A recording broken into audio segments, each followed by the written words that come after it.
Greetings, I'm Cadet Smith. I'm part of the Rattler Battalion and I am a systems graduate student. Greetings, my name is Akira Brown. I am a part of the Rattler Battalion and I am a psychology graduate. Greetings, I am Felicia Blanding. I am a political science major and I'm part of the Rattler Battalion. Well, greetings to you all. My name is Brigadier General Daphne Davis, and I am currently the Commanding General of the 95th Training Division out of Fort Sill, Oklahoma. Prior to becoming a general officer, my branch was AG. So can you go to how do you get your current role and what led up to that? Oh my, that's a 34-year long story. But I think I will answer that question best by saying that never forget you are your own best career manager. So I got this job at doing what I've always done, which was being my own career manager.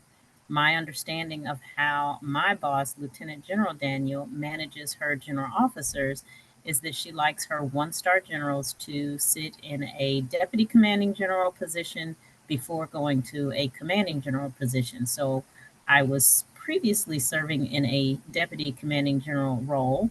And when that was coming close to its tenure, I asked for a commanding general role. And so here I am, currently commanding the 95th Training Division. So much. And what are your day-to-day tasks include? So as a Army Reserve General Officer, my day-to-day tasks here within this command include really managing our mission and doing some really strategic outlook as far as what does the future look like for this training division in FY25. So developing the vision statement for my command and ensuring that my soldiers have the necessary resources, equipment, time, funding, and personnel to support that mission.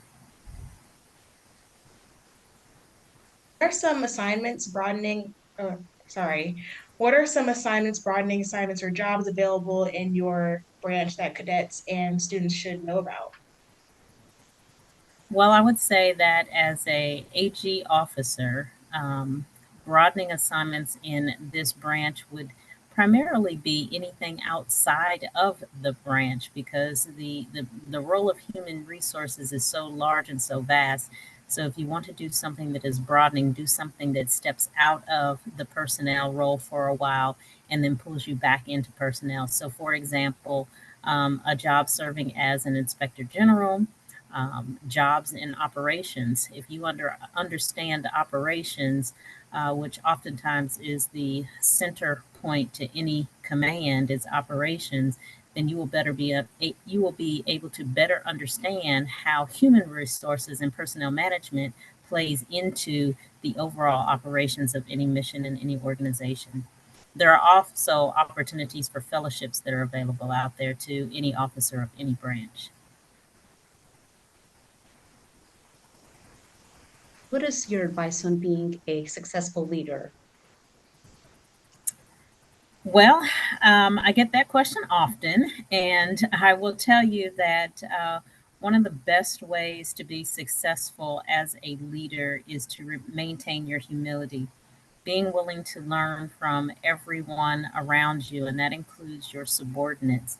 Lifelong learning is required. You will never know everything, but what you want to do is remain humble and realize that you don't know everything and that you could always learn something new, something to be better. I would also say that relationships matter. I'm sure that you guys have figured that out by now. Don't burn bridges, even with individuals that you may not necessarily agree with or those that you may consider your enemies or frenemies.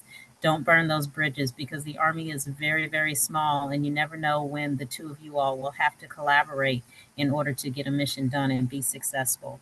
And then finally, I would say that to be successful as a leader, it's extremely important that you learn how to delegate. Honing the skills of delegation is critical because the more higher that you climb in rank, um, the more you'll be responsible for. And you simply cannot do it all. It takes a team. And so being able to delegate and empower your subordinates is critical to being a good leader, because your ability to delegate, empower your subordinates creates buy-in for whatever your mission is, and everyone feels valued and a part of, quite honestly, the successes and or failures of your unit. So I would say remaining humble. Relationships matter, so network, network, network, and learning the power of delegation. What's your advice on being successful as a cadet and as a leader, well, as a junior officer? How do you handle challenges and adversity? So the advice for being a good leader would be exactly the same as the device for my advice for being successful as a cadet, because you still are in that learning phase. As a junior officer, I would tell you that it's going to be really important that you just learn how to be a lieutenant. So just focus on being lieutenants. And what does that mean? That means learning all you can about the Army, learning all you can about the branch that's going to be new to you, understanding that as a lieutenant, you're not going to know everything at that point in time. And then once you make captain, look for some of those broadening opportunities that I was talking about earlier.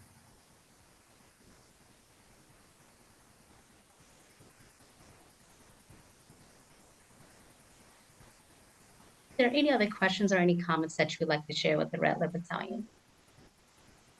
I have a sweet spot in my heart for the Rattler Battalion. So I know that coming out of the Rattler Battalion, you will all be successful. And I am always open to help, assist, mentor in any way that the Rattlers need me. Don't ever hesitate to reach out.